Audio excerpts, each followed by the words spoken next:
അങ്ങനെ നമ്മുടെ നാട്ടിലും ഈ യന്ത്രം എത്തിയിട്ടോ കൊയ്ത്ത് യന്ത്രം. പക്ഷെ ഇത് കാണുന്ന പോലെയല്ല, കുറച്ചധികം പ്രശ്നങ്ങൾ നമുക്ക് ഉണ്ടാക്കുന്നുണ്ട്. അങ്ങനെ എന്തായാലും ഈ നാട്ടിൽ, നമ്മുടെ നാട്ടിലും ഈ കൊയ്ത്ത് യന്ത്രം എത്തിയിട്ടുണ്ട്. സംഗതി കുറച്ചധികം കാലമായിട്ടുണ്ടെങ്കിലും ഞാനിങ്ങനെ തൊട്ടടുത്ത് കാണുന്നത് ആദ്യമായിട്ടാണ്. തൊട്ടടുത്ത് കാണുന്നതും ഇതൊക്കെ എങ്ങനെയാണെന്ന് മനസ്സിലാക്കുന്നതൊക്കെ ആദ്യമായിട്ടാണ്. അങ്ങനെ ഞാനും കുട്ടികളൊക്കെ പാടെ, ഇത് നമുക്കൊരു അനുഭവം തന്നെ ആയതുകൊണ്ട് എൻ്റെ ഡയറക്റ്റ് പാടത്തൊക്കെ കുട്ടികളെയും കൂട്ടി പോയി ഡയറക്റ്റ് കാണാമെന്ന് ചോദിച്ചു. അങ്ങനെ കണ്ടു. അപ്പോൾ സംഗതി കാണുന്നത് ഭയങ്കര രസമാണ്. ഇത് കാണുന്നത്, ഇത് ശരിക്കൊരു കമ്പൈനഡ് ഹാർവെസ്റ്റർ എന്ന് പറയുന്ന ഒരു മെഷീനാണ്. അതായത് ഈ നെല്ല് കൊയ്യലും ഈ നെല്ല് തിരിക്കലും വൈക്കോലും വേറെ ആക്കലും ഒക്കെ ഒറ്റ അടിക്ക് ഒറ്റ മെഷീൻ കൊണ്ട് ചെയ്യുന്നു. ഡ്രൈവർ ഉണ്ട് ഇതിന്, അയാളാണ് ഇത് പ്രവർത്തിപ്പിക്കുന്നത്.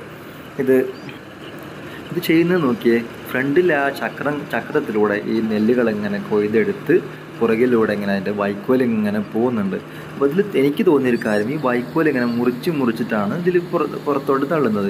പക്ഷെ നമ്മൾ സാധാരണ മനുഷ്യന്മാരാണ് കൊയ്യുന്നതെന്നുണ്ടെങ്കിൽ ഒരു വലിയ ഒരു കറ്റ പോലെ കെട്ടാൻ പാകത്തിനായിരിക്കും നമുക്ക് ഈ വൈക്കോൽ കിട്ടുക.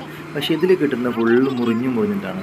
അതുകൊണ്ട് എനിക്ക് തോന്നുന്നത് ഈ വൈക്കോലെല്ലാം ഇവിടെ വേസ്റ്റായി പോകുമായിരിക്കും തോന്നുന്നത്. അതുകൊണ്ട് ഇത് വേറെ എന്തെങ്കിലും ഉപയോഗം ഉണ്ടോ എന്നറിയില്ല.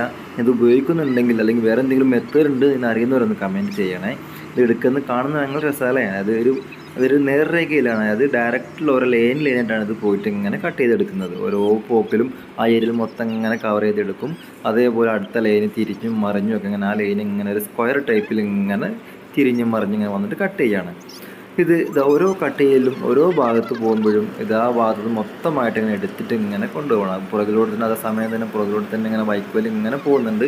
നെല്ലാകട്ടെ അതിൽ സ്റ്റോറേജിലോട്ട് ഇങ്ങനെ പോകുന്നുണ്ട്.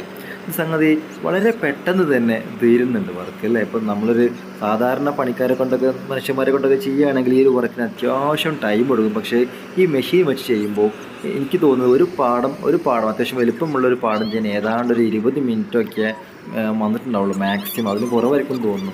ഇപ്പോൾ ഈ നെല്ല് കൊയ്യുന്ന സമയത്ത് ഒരുപാട് പക്ഷികളൊക്കെ ഇങ്ങനെ വരുന്നുണ്ട്. കൊക്കുകളും കൊറ്റിയും അതേപോലെ മൈനകൾ മറ്റ് പക്ഷികളൊക്കെ വന്നിട്ട് കൂടെ ഇങ്ങനെ പറക്കുന്നുണ്ട്. കുറേ പുൽച്ചാടികളും. അതിന് നമ്മളിവിടെ പുൽച്ചാടി എന്നാണ് പറയുക, വേറെ എന്തൊക്കെയോ പേരുകൾ പലയിടത്തുണ്ട്. അതൊക്കെ അറിയുന്നവരുണ്ടെങ്കിൽ ഓരോ പേരുണ്ട് ജസ്റ്റ് ഒന്ന് കമൻറ്റ് ചെയ്യണേ. അപ്പോൾ ഏതാണ്ട് തീരാനായി. ഞങ്ങൾ തീരുന്നവരെ കാത്തു നിന്നു. കാരണം ഇതിൽ നെല്ല് സ്റ്റോർ ചെയ്യുന്നുണ്ട്. ഈ നെല്ല് എങ്ങനെയാണ് പുറത്തെടുക്കുക എന്നുള്ളത് കാണണമല്ലോ. അതിനു വേണ്ടി ഈ ഒരു പാടം ഫുള്ളായിട്ട് തീരുന്നവരെ കുട്ടികളുണ്ട് എൻ്റെ കൂടെ. അങ്ങനെ ഞങ്ങൾ ഫുള്ളായിട്ട് ഞങ്ങൾ കണ്ടു. ഇതിപ്പോൾ എല്ലാ ഭാഗവും ആ ഒരു പാടം മുഴുവനായിട്ട് കൊയ്ത് കഴിഞ്ഞു. അതിൻ്റെ വൈക്കോലെല്ലാം ആ ലൈനിൽ തന്നെ ഇങ്ങനെ റൗണ്ട് സ്ക്വയർ ടൈപ്പിൽ ഇങ്ങനെ പുറത്തോട്ട് ഇങ്ങനെ വിട്ടിട്ടുണ്ട്. ഇനി അടുത്ത പ്രോസസ്സ് എന്ന് പറഞ്ഞു കഴിഞ്ഞാൽ ഈ വണ്ടിയിലെ ഈ മെഷീനിൻ്റെ നെല്ലൊക്കെ കൊട്ടുക എന്നുള്ളതാണ്. ഇത് കുറച്ച് മുമ്പ് ചെയ്ത്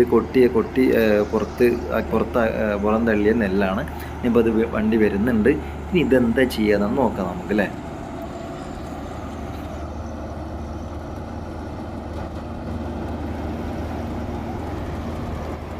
അങ്ങനെ ഇതാ നെല്ല് പുറത്തോട്ട് വരാൻ പോവുകയാണ്. ശരിക്കും നമ്മൾ വെള്ളത്തിൻ്റെ പൈപ്പൊക്കെ തുറക്കുന്ന പോലെ വെള്ളം വരുന്ന പോലെ ഇങ്ങനെ വരുന്നുണ്ട് അല്ലേ. നല്ല രസമുണ്ട് കാണാൻ. കുറേ ഉണ്ട്.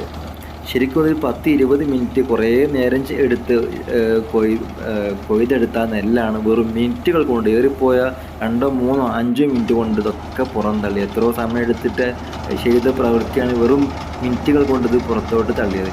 അപ്പോൾ എത്രയോ പേരുടെ ജോലി ശരിക്കും പോയിട്ടുണ്ടാവും. സത്യം പറഞ്ഞാൽ ആളെ കിട്ടാനില്ലാത്തതുകൊണ്ടാണ് ഈ മെഷീനൊക്കെ വരുന്നത്.